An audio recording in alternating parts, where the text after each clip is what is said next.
What's cracking, everybody? Welcome back to the channel. New video. Today's video. Well, first of all, I want to thank you guys for all the support once again. I got to make sure I do this. The channel's been moving lately. All the videos I've been putting out lately, you guys have been clicking on, and I very, very, very much appreciate it. I took yesterday off. You guys know I got sick again. I know everybody, damn, it's about to sick all the time. I'm not, but apparently lately I am. I don't know if it's because I'm about to be 50 and things happen at that age, right? But it is what it is. But yesterday I bummed it. I stayed in bed most of the day. I was going to go live and I said, I'm not even going to go do that. I will go live today on the small channel. It's Monday, I remembered. So we'll be doing that. But this video right here, I'm going to tell you guys something. Everybody for the most, I can't say that.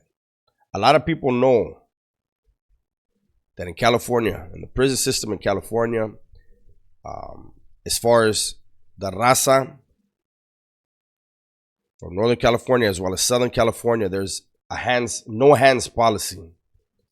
What that means is if there's an issue, it has to be dealt with a weapon, period. You know, I used to tell about those, the way I was schooled, I used to school people. And it was this. If it can be dealt with this, then it can be dealt with this. Because in there, nobody is impressed with a fist fight. If anything, vatos expose themselves, vatos that don't know how to get down. So, you know, when you're in there and people say, oh, that's coward shit, that's coward shit. How is it coward shit? It's a fist fight with a fucking piece of metal in your hand. Ain't nothing cowardly about that. There's very few dudes that are willing to tell somebody, hey, go get your shit, homie, and meet me over here and actually do it. So whenever I hear that, it always trips me out. That's coward shit. Yeah, okay. You know, but the no hands policy, it also it alleviates bullying.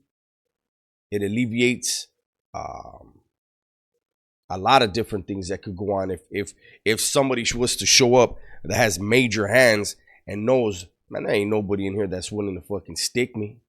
Yeah, right. There's a whole lot of people willing to stick you.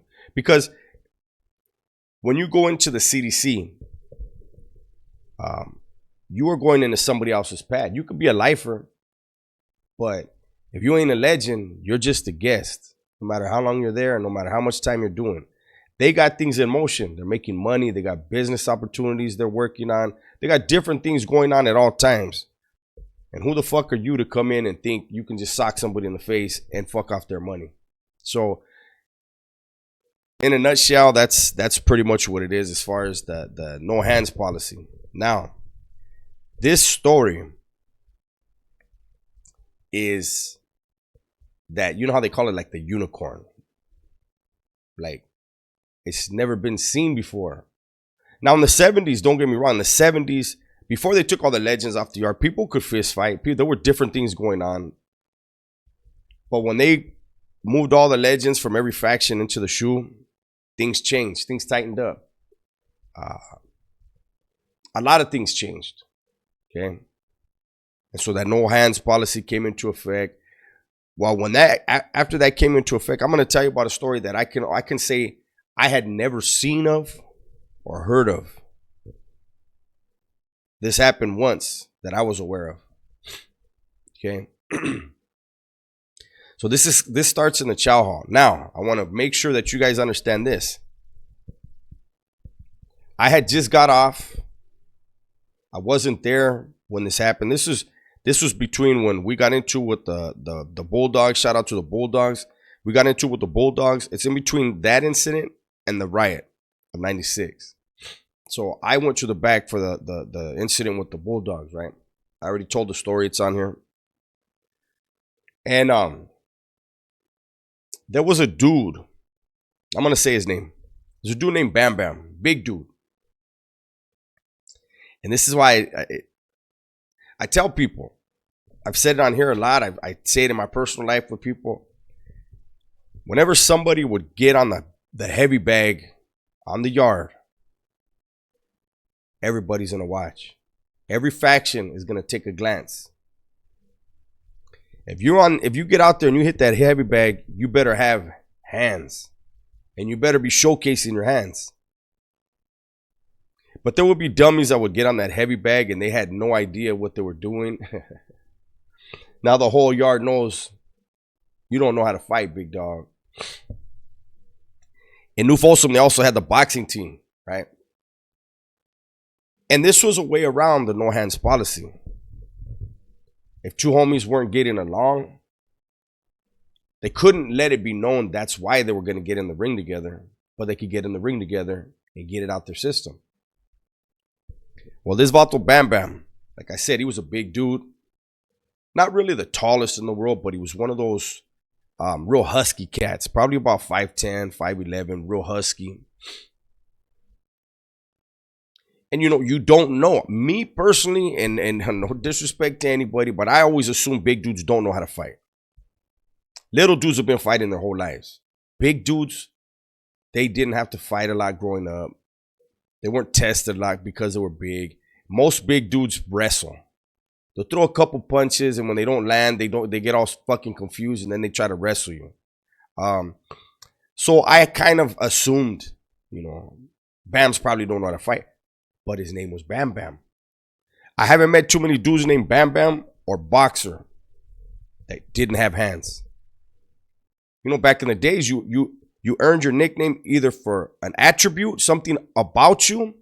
Mainly that was it, something about you. Shout out to my homeboy Spider in my neighborhood.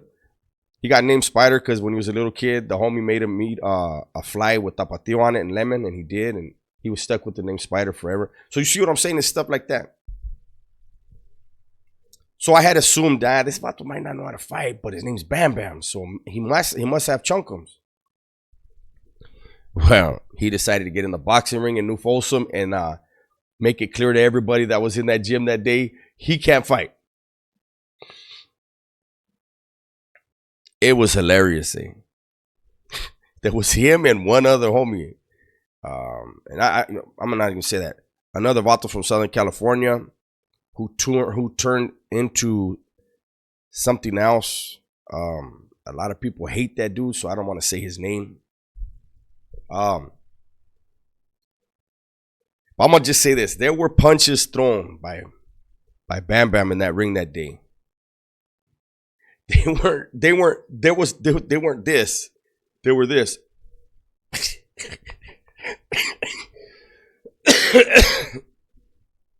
He was throwing punches like that. We were like, oh dear Lord, has this vato ever been in a fight, and how did he get that name? So this is one of the main characters of this story, Bam Bam. Bam Bam lived in 2 building on beef facility. So he worked in the kitchen. The chow hall for 1 and 2 building is referred to as 1 dining. So he worked in 1 dining, right? Unlike Pelican Bay and a lot of the other joints. So when you go to the chow hall, like at Pelican Bay and other joints, when you go to the chow hall, there's a hole in the wall. And they slide the tray through the hole in the wall. It's a little square cutout in the wall, right? And they slide the tray out. You grab your tray and move on. New Folsom was a joint where when you walk in, you see who's serving. You see what they're serving. You have your tray in your hand and you slide it under this little plexiglass partition. There's a gap about, I don't know, about this big on the bottom. You slide. So they would have, you know, you see the first thing is going to be the main course, right? And you look like, I'm good, homie. I don't want that. And you go to the next. Hey, yeah, let me get that, homie. All right, hey, gracias. Hey, let me get that. Then there would be a tray right there, and it would be full of stacks, two of bread. So there'd be like 6 of them, 1, 2, 3, and then the backside of the tray, 1, 2, 3. And you could grab as much bread as you want. So if you wanted all 6 slices, you could grab all 6 slices, whatever. But everything else, you got your issue and you moved on, right? So it was during breakfast time, and Bam Bam was serving donuts. I believe it was donuts that day that he was assigned to. And here comes one of the black convicts is coming through, right? And he slides his tray under, and Bam Bam grabs a donut and puts it on his tray and turns his head. And the black dude leaves his tray there. And Bam Bam looks at him, looked at the donut on his tray, looks at him and turns his head. The black dude shakes the tray at him. He's like, hey, put another donut on there. Bam Bam told him, you got your issue, hey, move on. The black dude told him, quit acting like a fucking cop and put another donut on my tray. And Bam Bam told him, fuck you, get the fuck out of here. So then, you know, people are piling up, but people are also watching. That dude was completely out of line for asking for more, especially from another faction, another group. He wouldn't have done that to his own homeboy, but for some reason he thought he was gonna punk Bam Bam. Had Bam Bam put that fucking other donut on his tray after he said that, it would have been a wrap for him. So people saw it, people heard it. And when I say people, I can't say it was blacks. I don't know about them, but I know Raza heard it. This is one of those things where, because that individual felt like he had a donut coming, it's kind of out of your hands now, Bam Bam. You're going to have a choice. Everybody has a choice. But other people are involved. So right away, after work, Bam Bam goes to yard. And there was this really big dude. Me and him were cool, but he was always a lightweight bully. Bullying is not allowed, so he would push it to where he could. He was a hardliner. He didn't like Bam Bam. Bam Bam hung around with a crew of dudes at that time. Later on, I don't know what he did. But there was a crew of homies that were lightweight goofballs. They were always joking around. You know, their jokes, you could consider them like sex play jokes. And so a lot of the raza from Southern California would kind of keep them at a distance, at arm's length, right? And Bam Bam and the dudes that he hung around with, it's fucked up. But I'm gonna put it out. I'm telling you a story, painting a picture for you. They were jokingly referred to as the Wrecking Crew. Homies were like, them vatos right there are never gonna bust a grape, homie. All they think this is a fucking joke. They think this is fun. That's the way they carried themselves. I didn't have a problem with Bam Bam. We wound up having an issue. Matter of fact, right before I went to the oil, we had an issue, and it was the pettiest shit ever. Nothing major, but to where I cut him completely loose. But that was the crew that he was a part of. So the other homie didn't like him, man. And so when he saw that, he saw his opportunity. So when Bams went to yard, he tells him, hey, Holmes, you know that shit can't fly, right? And Bams tried to tell him, like, hey, mind your own business. Like, he didn't get nothing out of me. He thought he was going to punk me, and he didn't. He didn't get shit, Holmes. And the homie told him, yeah, but he called you a hoorah, homie. He insinuated you're a rat. You can't let that fly. And so Bams was like, look, Holmes, I don't know why you're in my business, homie. The vato tried to move. It didn't work out for him. Fuck him. And if he has a problem, we'll deal with it. But it's not an issue, Holmes. Don't make it an issue. Well, that other vato made sure he went to the llavero and pushed it. Hey, Holmes, that made us look bad. It didn't make anybody look bad. The dude tried to punk the homie, and the homie told him, fuck yourself. It should have stayed there. Instead, Bams was questioned. Heat was put on him. Pressure was put on him. So Bam Bam tells them, hey, look at Holmes. I'll handle this my way. And Holmes was like, what is your way? And he's like, look, let me handle this my way. Here's Bam's way.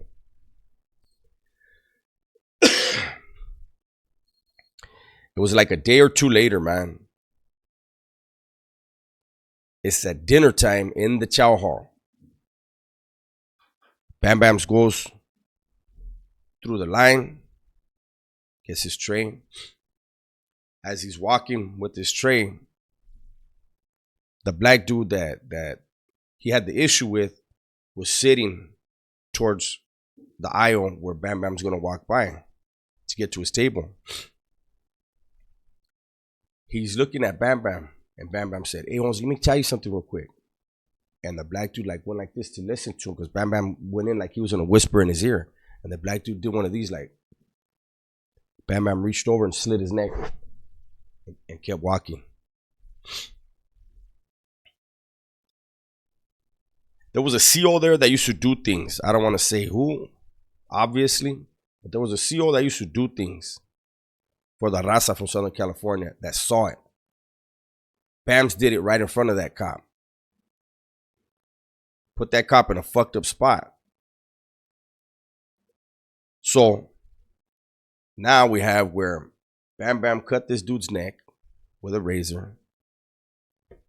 The dude flipped up his collar, did the turtle, flipped up his collar, waited. When they said next row, he took off, went to his cell.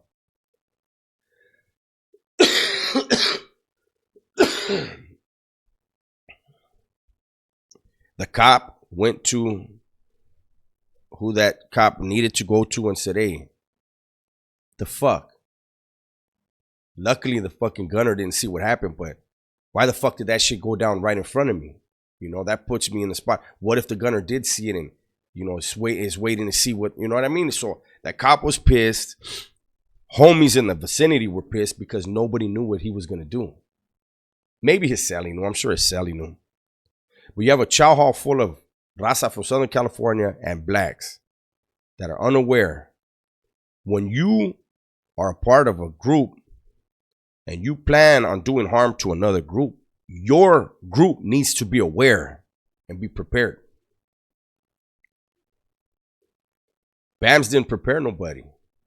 In his mind, he was thinking, I'm going to cut this dude's neck and this dude's going to go get medical attention and the whole shit's over, and I whacked him. That's not what happened. That dude went back to his cell. Him and his cell, he patched him up. Then it goes to the political people. I don't remember which faction this dude was from. I'm sure there's going to be somebody that's in the comments that was there during the time that'll remember this incident in the chow hall. One dining. So now, Bams go to the yard very next day. He's strapped up now. He has to be.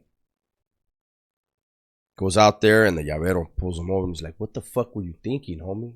Like, now I got to go talk to these people. And he tells them, what do you want to do? And Bams told him, I already cut him, homie, and he didn't lock it up. So now I want to whack him, eh? And the llavero told him, look, we're not going to go to war over this, eh? What I'm going to do is I'm going to go talk to their shot caller. And I'm going to tell him, hey, my homeboy wants to keep it going, but one-on-one. Tell your guy, go get his knife, and we'll designate a spot on the yard to go heads up. Bams is like, fuck it, run it. So the llavero goes down there and talks to him. Hey man, this thing, and surprisingly, this was one of those rare occasions where nobody wanted it to turn into a war, even though somebody had already been cut. I don't know if they had just leadership there that was aware that, this whole thing was initiated by a black dude trying to punk a Mexican from Southern California. That was out of line. The dude hit him back. Bam Bam cut him. He didn't do nothing major. He cut him, but he let him know, like, you think I'm a Hura? There you go. Now you're bleeding. I guess. I don't know. So when the llavero goes down there and he says, hey, look, my homie wants to run it back. He wants to keep going. That dude was like, well, cool, because I was going to holler at you because, you know, my people wants to, you know, get down with them. And so the llavero tells him, okay, tell him to go get his knife and meet the homie in the breezeway. So between the small side and the big side, there's a breezeway right there. And he goes, just tell him to go in there. The homie's going to be waiting for him in there. Tell him to go get his shit. He's already got his. He's waiting. And the black dude was like, wait, what do you mean? And he's like, yeah, we'll just, you know, do it over there. And whatever happens, happens. Don't send none of your people. I won't send none of mine. And the black dude was like, the shot caller was like, I don't know if he's going to want to do it with a weapon. So the homie's like, well, ask him. Because that's how we get down. The dude goes and talks to him and comes back. And he's like, hey, he just wants to fight him, man. He wants to let him know that he ain't no punk. And the homie's like, yeah, but nobody said he was a punk. He wants to get into it with the homie. The homie's got a knife. That's what he's going to use. And he's saying, to be fair, tell him to go get his knife and meet him in the breezeway. And then whoever wins, wins. But nobody gets involved. The black dude is not budging. I'm not going to fucking go in that breezeway with this dude with a knife. I just want to fight. So the llavero's like, listen, Holmes, let me go talk to my homeboy. Let me see how he feels about this. Keep in mind, we all know Bam Bam doesn't know how to fight. He's big for nothing. The llavero goes, talks to him. Hey, homie, how you feel about this? This is what he wants. And he's like, hey, Holmes, I don't give a fuck what he wants. See, he wants to go with a fierro, with a knife. We'll do it that way. He wants to go with hands. We'll go that way. I just want to get down with this dude, Holmes. He's the one that, because he's feeling the pressure. Bam Bam's new to the system. He doesn't know how this is going to turn out if he doesn't get into it with this dude. That's what I'm thinking. So the homie's like, you're willing to, and then you had other Vato side busting. Hey, Holmes, what are you doing? Telling the llavero, what are you doing? How you going to send the homie in there to fist fight this Vato when he disrespected him, this and that? But, like I said, this story is a unicorn. As far as I know, ever. Bam Bam and that dude went in that fucking breezeway and fought. I don't know who won, but I'm willing to bet it wasn't Bam Bam.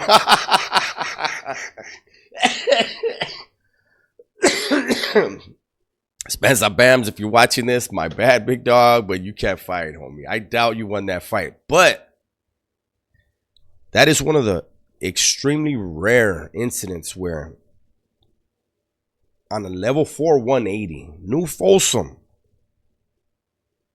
where an incident like that, where a black disrespected a Mexican, the Mexican cut him, then they decided to fist fight, and it didn't lead to a fucking war. I think Bam Bam got beat up and shot because he wound up on my yard group. And he didn't get hit with the Mini 14. He got hit with a block gun, right? But I don't know. I heard the fight wasn't long, and I'm sure Bam Bam was glad of it. Oh, man. But anyways, that's the story, man. Hopefully you guys enjoyed it. It's a true story. Anybody that was there, that was around 96, I want to say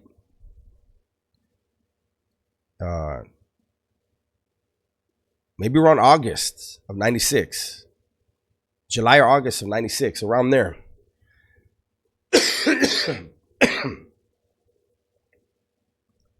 Because I think the riot happened in September. The incident I got gaffled up on with the Bulldogs was in May. I think May 31st. And like I said, it was in between those two incidents. But anyways, that's my video for today. Hopefully you guys enjoyed it. If you did, do me a favor, hit the like. Leave a comment and share the video with somebody who you think would enjoy it. With that said, everybody, please be safe, be smart, and tell the ones you love that you love them. I'm out.